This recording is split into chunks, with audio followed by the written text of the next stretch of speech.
I have a great pleasure in introducing our chapel presenter today, Hudson Zawadskas. One of the things that you notice right off the bat when you meet Hudson is you realize how funny he is, how friendly he is, and how energetic he is.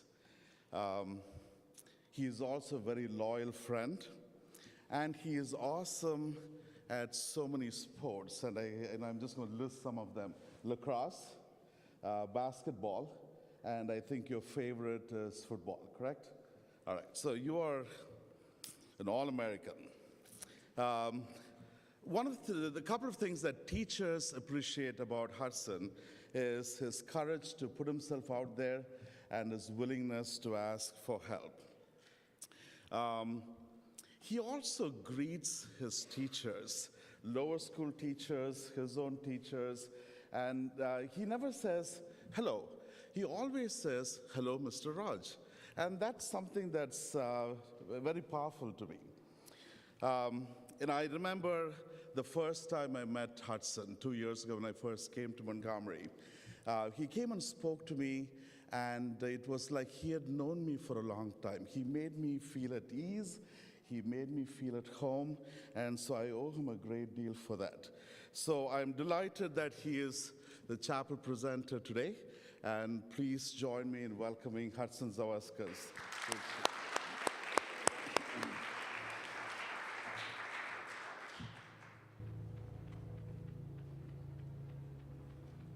It is not death most people are afraid of.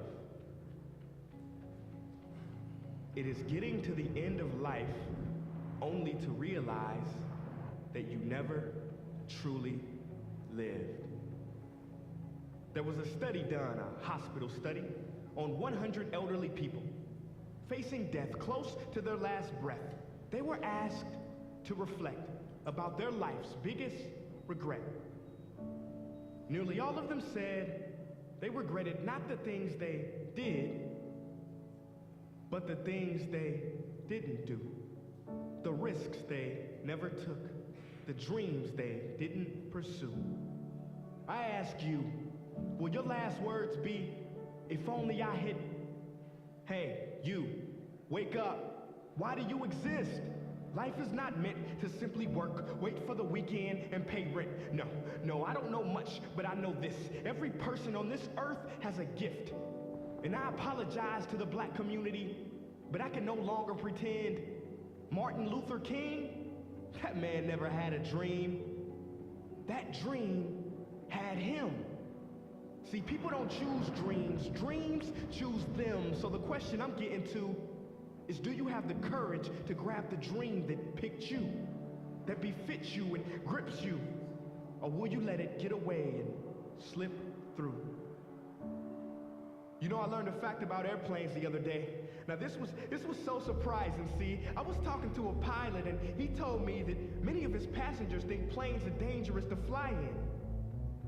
But he said, actually, it is a lot more dangerous for a plane to stay on the ground. I said, what?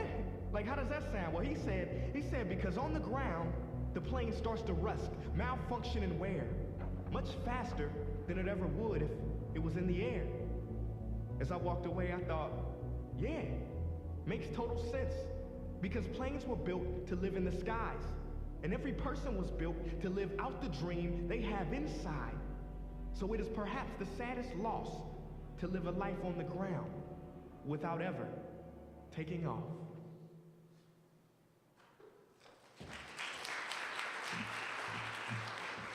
Hello, middle school. My name is Hudson Zawadskas, and I'll be talking to you this morning about living your life to the fullest without no regrets. What I mean by this is, how will you choose to live your life? We're only given one life, and as the video points out, my hope is to take every advantage of every opportunity, take risk, and pursue my dreams, so I will not regret living my life to the fullest. Today I present this chapel on how I try to live my life to the fullest every day, and maybe you can relate or pick up some habits as well. There are 3 attributes I always try to uphold in my life. Never say no to new opportunities. Don't be afraid to take risks / never be afraid to fail. And don't compare yourself to other people. Attribute number 1, never say no to new opportunities. because you may miss out something that you really are good at or you really enjoy. You may discover your life's calling. When I was in first grade, my dad asked me if I wanted to try lacrosse. I'd never heard of lacrosse before, so I went along. What did I know? I was just a kid. After investing in some beginner equipment and playing in the front yard with my neighbors and parents, I fell in love with the sport and been playing it ever since, improving each year. There were a bunch of up and downs, like having to catch and throw lefty and having to shoot overhand and not sidearm. And being told every single day by Coach Lammy if I did that, I would have had to run not very fun laps. With all that, it all worked out. For instance, last year in our final game, the score was 11-11 with 2 minutes left. I threw it to my friend Owen, who was the son of Coach Lammy, by the way, and I did a backdoor cut right to the goal, and I shot overhand and lefty to secure the win. If I've never went through those long, boring days on how to do something correctly, that shot would have been awful and I would have been laughed at. But I didn't. I didn't fail. I secured the bag. Lesson learned. If I never said yes to trying lacrosse, I would have possibly missed out on something that I really enjoy playing. I've said yes to other opportunities as well, such as the 5th grade play, where I had to play puck, and it took a lot of courage to wear very bright green tights. Thank you, Mrs. Mosette and Mrs. Dorodio, for that. But I went through it. And when I started getting nervous, I just took a deep breath. You can always take a deep breath, even before sports or right before this chapel. Taking a deep breath can always help. Sometimes new opportunities can just be for fun. Snowboarding, swimming, go-karts, and reading can be things that are fun for you to do. And for the sake of trying something new, may lead yourself to your life's calling. Second attribute, don't be afraid to take risks, even when it makes you most vulnerable. Risking being vulnerable or embarrassed can lead you to good fortune. By fortune, I mean something very positive. As you guys all know, I love football, and it's my favorite sport. I started back when I was 3 years old in Texas. I thought I was a beast when no one could get my flag in flag football practice. But in my first ever game, someone took my flag right away, and I cried right in the middle of the field, and I sure was not ready for that. Sure, it felt awful to be embarrassed in public, but it also humbled me.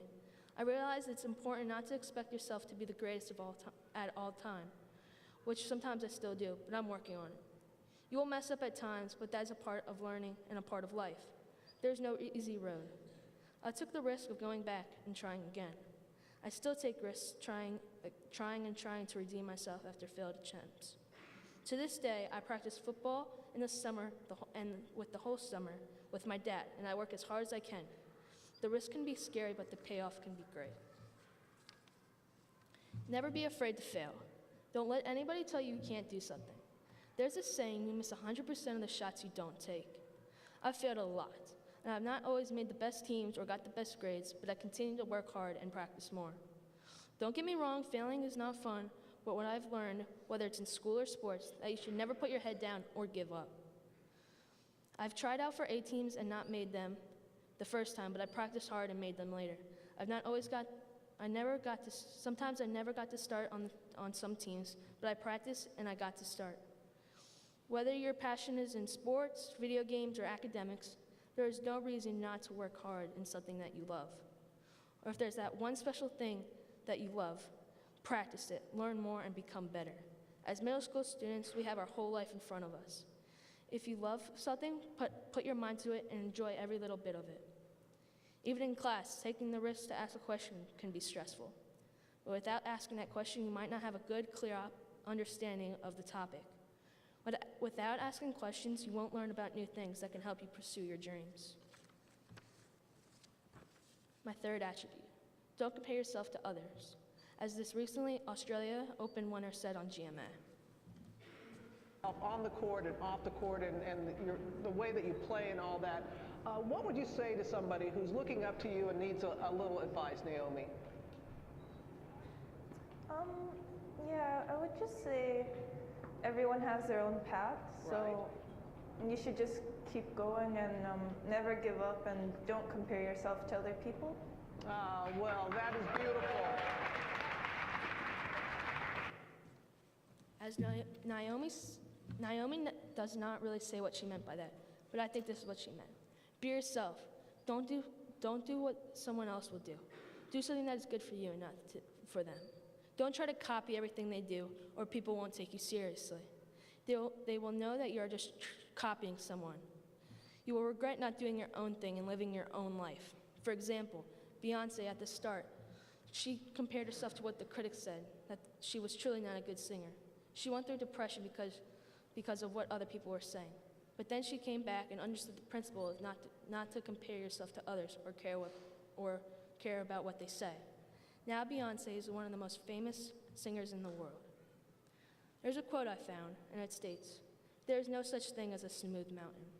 When I started thinking about this, it all made sense. See, there are sharp edges to climbs, things that will set you back, but you have to keep on climbing. You have to fight to get on top. See, in life, you have to work hard and never say no to new opportunities. Don't be afraid to take risks. Never be afraid to fail, and don't compare yourself to other people. If you ever want to make it to the top in your life, thank you.